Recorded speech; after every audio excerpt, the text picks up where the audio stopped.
All right, so that last portion was pretty thick. So I understand if you took some time off before returning to the this last portion here, which is retirement planning.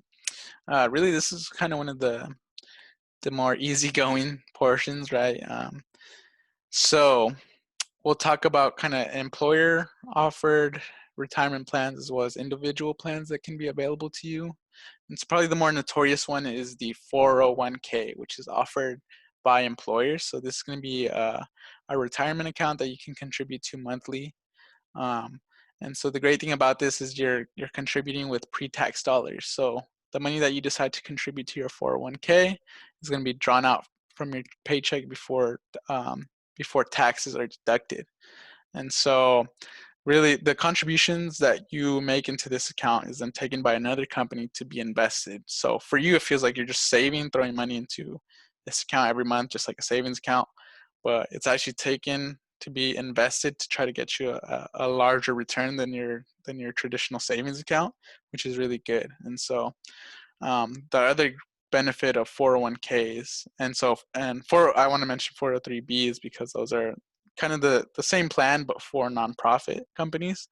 um, but essentially the benefit of these plans is that since they are employer offered, are offered by your employer, there are benefits such as contribution matching. So your employer could decide to match whatever dollar amount that you put in. So it could be, dollar for dollar, they'll contribute a dollar for every dollar that you put in, or it could be 50 cents for every dollar that you do. But um, essentially in these cases, you know what your return on each dollar is going to be, which is it's pretty rare when it comes to investing. That's free money that you shouldn't let yourself miss out on. So right off the bat, you know what your return on investment is going to be. So it's, kind of a home run investment. It's guaranteed. So you would want to contribute enough into your 401k to kind of max out that contribution, because what it is there's going to be a cap on that matching. So a company would do, for example, they match 50 cents for every dollar you put in for, say, 5% of your yearly salary. So once you contribute once you put enough money into your account, which would be 5% of your salary, then they stop the match. And so really, you can contribute enough to get as much out of them as you can, and then look into one of these individual retirement plans. And so that's going to be the traditional IRA, which functions just like that 401k, right? You're contributing to it with pre-tax dollars. However, there's not going to be an employer match in this option. Then we get to the really cool Roth IRA, which actually works the opposite of all these other accounts. And so you actually contribute after tax dollars with the Roth IRA. Um, and so while that may not seem like a benefit now, if you think about a couple decades from now when you're at that retirement age, tax rates are most likely going to be way higher than they are today. So if you're contributing with after-tax dollars in this account, that money is going to be growing, really at a nice rate because these accounts are also taken and invested in the market. And so yeah, once you're at that retirement age, you can then withdraw all these tax-free earnings without having to pay anything to the IRS and things like that. So it's a really great retirement vehicle, and so for that reason, there's actually a cap on the amount that you can contribute to this account. And so that's $6,000 a year that you can contribute to the Roth, and that's just because it just has such great benefits. So you contribute with after-tax dollars in it, it grows tax-free, and then once you're at that retirement age, you can pull that money out without taxes as well. So it's really awesome.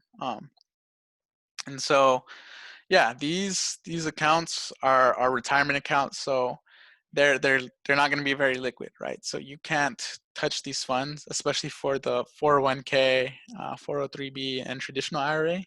You can't access those funds until you're age 59 and a half, or else you will incur a 10% penalty and have to pay taxes on whatever you withdraw.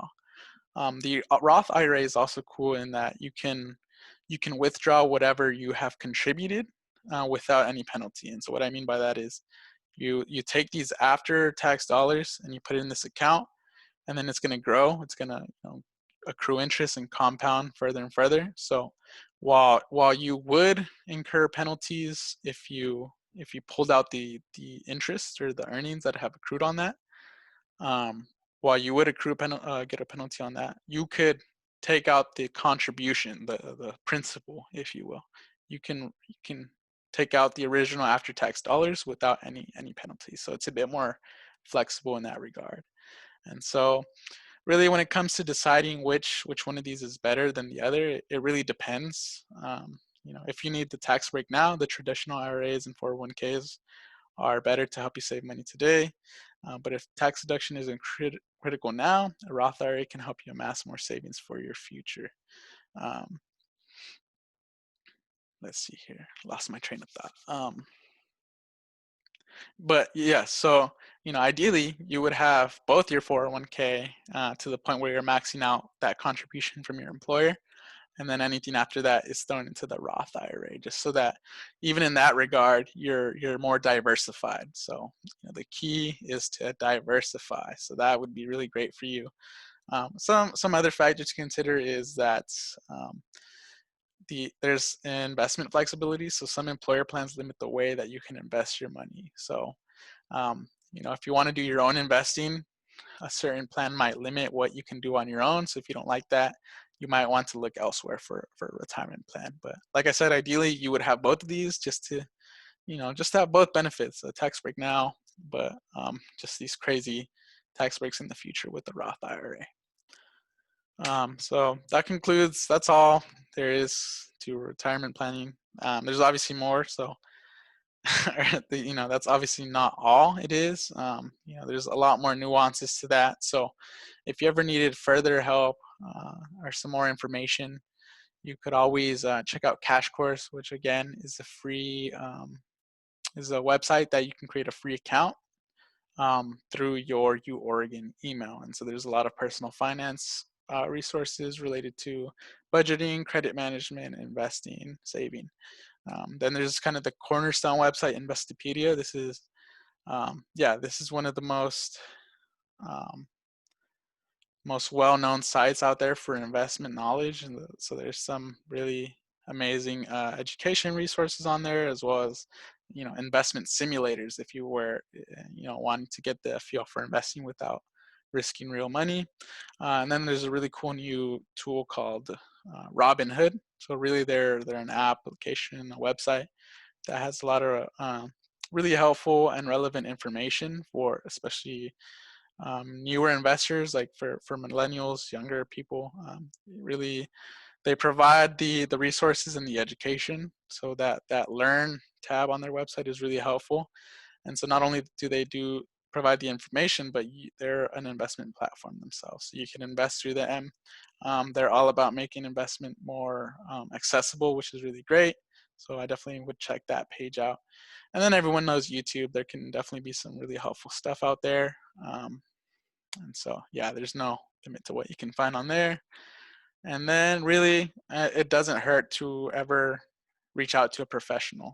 So talk to a financial advisor if you want to make sure that you have a sound, comprehensive, solid financial plan.